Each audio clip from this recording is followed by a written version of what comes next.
give us a like on there. We are also on Instagram under the Horror Drunks Podcast.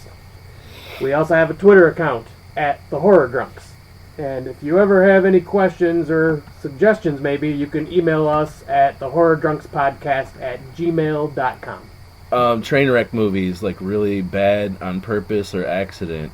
They've probably been around since the silent era. I can't really think of any silent era examples or even any 30s era examples. The first glaring example of Trainwreck cinema, we both said his name at the same fucking time. Ed Wood.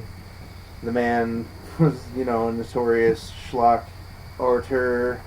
The 60s saw a pretty big explosion of Trainwreck cinema, whether it's, the stuff that, like, Andy Milligan was doing, or Herschel Gordon Lewis was doing, or, like, Doris Wishman was literally taking unfinished films and stock footage and gluing it all together and calling it a movie. And that's the movie that I picked for this episode is the exact same thing.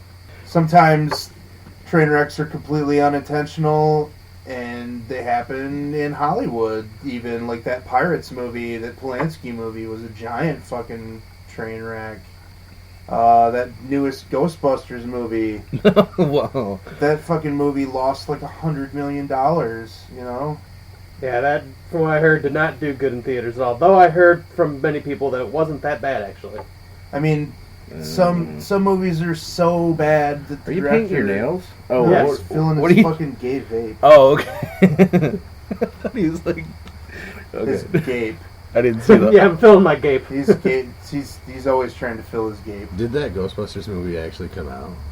Yeah, Oh, it came fuck, out. I didn't know it came out. Well, they're just gonna like hold back. Like, well, no, I can't heard it release was coming out, but I never heard. Well, sometimes movies are so fucking bad that they shelve them and never put them out. Yeah. Sometimes movies are so bad that the director wants their name removed, and that's how we get things like Alan Smithy movies, Yeah. Which seemed to be on a lot of the Hellraiser sequels, if I remember correctly. Just part 4. Oh, I thought there was more than just part 4. The outer space one? Yeah, Bloodline is an Alan Smithy movie. Okay. Alan Smithy is, it's not even used anymore. I think there were like 19 movies, and they don't use that name anymore. But anyway, train wrecks, even a train wreck movie can be good as long as it's entertaining. That's the only criteria for a movie to be good, is that it be entertaining. It doesn't have to be well made, it doesn't have to be artistic, it just has to entertain you and fill 90 minutes of your life with entertainment. Even just laughing at the entire production is If entertaining. it's so bad that it's like, oh my god, I can't believe There's this been plenty of movies that were just so bad that I could not finish for what? Just a lack of effort, or just lack of production, or just bad acting. But it's weird because I like a lot of those movies that are... It's like a fucking thin line between like when bad movies where I can finish and I can't. Right. You gotta be in the mood, too. I'm always in the mood for a really bad movie. An example is that the Drownsman movie I was talking about in our What Have You Been Watching segment. And that movie was, like, not, like, endearingly bad. It was just bad. It was just a bunch of bad cliches and shitty acting and crappy monster and fucking... I guess when they're, like, trying to go for greatness, it seems like they are, and it's coming up really short. I think that's that's where I draw the line, Lance I and guess. Scott are passing notes. Are you trying to fuck each other? Did you write his number We just got down? caught like we were in school. You setting up a fuck session? So there's a Scream Queen that she's like, she was hot, like Tiffany Shepis. Yeah. Okay, so all of her movies are shit. Like, none of them. All of them. Dude, seriously, Someone's almost been all. knocking at the door and Homesick are both really good. Homesick was cool, and that I didn't fucking know she took was in forever. that. Someone knocking at my door. I didn't know she was in that one. But that's like, those movies right there, like most of them, those are the shit that I can't finish. Right. I would watch for her. Yeah, And her nudity. Well, yeah, I mean, she's in some really bad ones, like that Bonnie and Clyde versus Dracula, or what the Christ, I don't even fucking know, man. Yeah, I'd say same with Debbie Rochon. She's in a lot of bad movies, but she's also in a lot of good bad movies. Yeah, and she's in a lot of, like, really gnarly fucking visceral movies, like Timo Rose stuff, and... Freaking Hanger, like you guys talked about. Which I'm glad you guys watched that before I got on the podcast, because I don't know if I could watch that movie again. Oh, I'd definitely watch it again. Yeah, I will watch it again. I'll probably watch it again I'm probably right gonna watch that movie after again you guys leave. a dozen times. You know, Because I would have graded that movie horribly. Oh, I hated it. Oh, no, I hated I didn't so hate it much. at all. that's bad. So yeah, Trainwrecks, they've been around for a long, long time. Sometimes they're My intentional. life is one too, so Yeah, me too. I'm gonna talk about a train wreck, or a train wreck that was come making stare good at me movie. for fucking 2 hours or 90 minutes, 90 runtime. Oh, that's the end. Okay, yeah. It's like Here's add in like a train crash or something. okay. I'll do that. Here's our first film. Right? Truth or dare? All Mike ever wanted, as far back as he could remember, was to be noticed, to be cared for. I dare you to slice your arm off.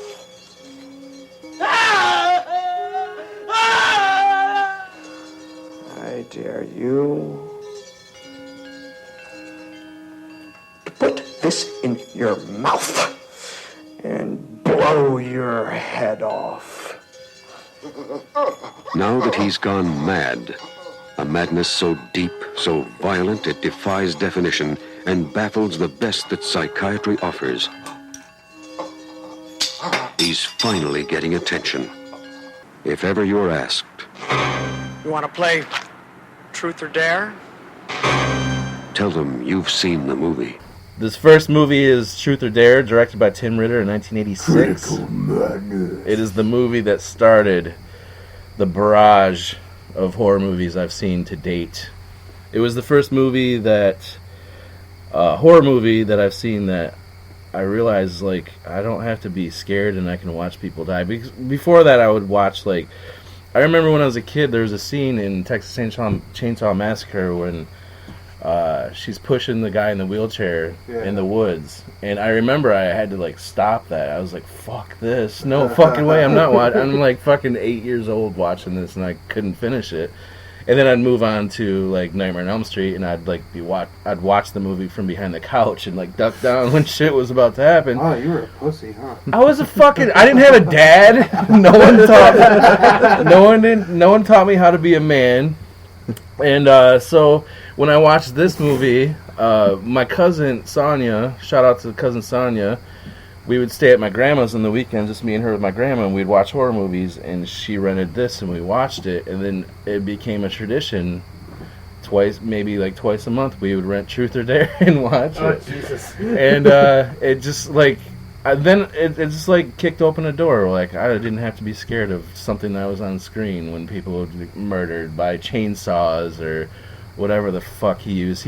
Every weapon in the a book. mace right in the side of the face. He fucking had a whole arsenal of weapons to kill in this movie.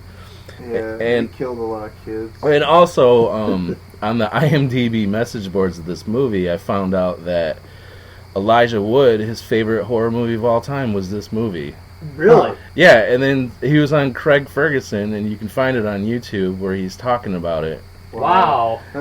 That's like the biggest shout out ever for Tim that's Ritter, the pretty director. crazy. No shit. Yeah, so I Frodo was. talked about his movie on Craig Ferguson. How about that? That is insane, and I was like, Frodo's actually fucking really. Elijah Wood is a pretty... He's a big horror fan. Yeah, he's a definite... To call that movie out as his favorite movie of all time. Yeah, that's just that is obscure as hell because I'd never heard of this movie. He's always chosen, like, I mean, he was in The Good Son, he was in The Faculty. Yeah. He played that creepy cannibal kid in Sin City. Yeah, Maniac remake. Yeah, he's always chosen some pretty dark roles. Cooties.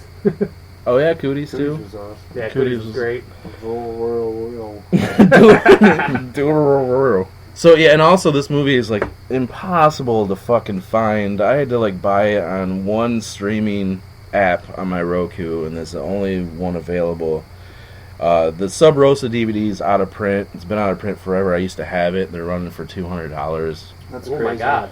Because it's probably just a VHS rip. I have a couple Yeah. of Sub Rosa titles. Oh yeah, and it's they're completely. terrible. Yeah, it's My full, Sub Rosa version of like full screen. Campfire Tales is a VHS full screen rip. Yep. Like, Should I break down the movie? Okay. Yeah, I mean, it's like. Pretty simple plot. The plot is very simple. It's a reoccurring theme in all of Tim Ritter's movies is infidelity. It happens in Killing Spree. That's the main plot. Right. Where Killing Spree, he kills everyone that he thinks is fucking his wife. So, in all the Truth or Dare sequels, there's 4 sequels. So there's 5 Truth or Dare movies. And it's all about infidelity, killing the fucking wife who cheated on him. So I'm thinking Tim Ritter has gotten cheated on once in his life. Hey, I can empathize with that. Yeah. So there might be some issues deep down there that he's getting on the screen. So the main guy, his name's Mike Strauber, and it opens up, Strawberry. he catches his wife fucking some dude, full frontal. Well, no, there's no vagina. Just some Starts boobies. off with tits, though. Yeah. And that sets him off. He goes into, he slips into madness and plays Truth or Dare by himself. Some phantom woman by with some campfire. imaginary woman, and he's pretty much mutilating his body. Pulls out his tongue. With his own hands. With his yeah, bare you hands. can do that. It's scientifically proven you can do that. And then and the Music. fucking and the music in the soundtrack is just Cuts his amazing. finger off, but it grows back. This music right here.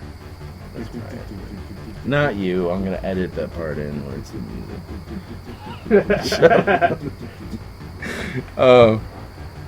Yeah, there's complete nonsense in the entire movie.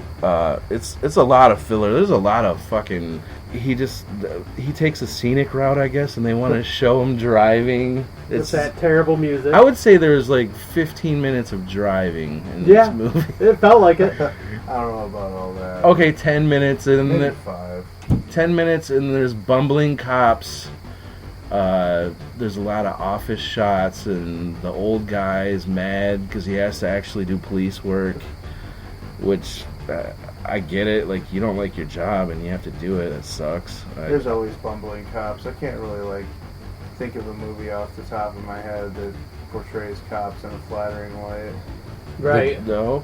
This is the only one I've ever The seen. Departed. None of them wore uniforms. But there's a dirty cop. Yeah, in it. good point. There was no cops with a uniform in this Yeah, I whole guess fucking movie. DiCaprio's DiCaprio's a good cop. I don't know.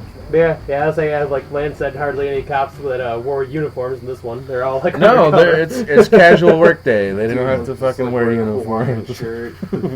He's on Miami Vice, man. Miami Vice. After our hero Mike Strauber, the copper-faced killer, is saved by the paramedic. Or no, he's saved by the fucking... What are those guys in the woods called? Yeah. Park ranger? A park ranger. And then He calls it ambulance. a ambulance. And then he is in a mental institution. He gets out after 13 days. I think 13 months. 13 months. No, the first time. Yeah, it was 13 months. It wasn't the first 13 time. months? Yeah, it was 13 Yeah. months. It was days. Because they said he was like fine. Yeah, or it scrolled whatever. right across the screen in the bottom. It said 13 months. Yeah, that's a high effect in the movie. The letter scrolling. Sunnyvale Center. And maybe the first time he was institutionalized was for a short period of it time. was, and then the second time. Was that when he was making all the other nuts mutilate themselves? No, that was the second time. Oh. The first time he didn't do anything. He just got pushed around in a fucking wheelchair. And then he gets out, decides to go straight back to his home to kill his wife. Because it was a truth or dare that he dared himself to go do it. And that song right there is very prevalent in the entire film It will that be Randy was doing. embedded in your brain. Yeah, because people are going to watch this. Definitely. I mean, after this review and how shitty it They're is, going to be able to, after we trash talk this, they're going to go through the great you're gonna have to go through what painstaking process of downloading this or paying You can't $200 download for it. the You DVD. cannot. You have to sign up for this service called Fling. So basically, no one's ever going to see this movie. No, probably not. But it's a free trial. It's 2 weeks, and you get to watch it for free. Elijah Wood wants you to watch it.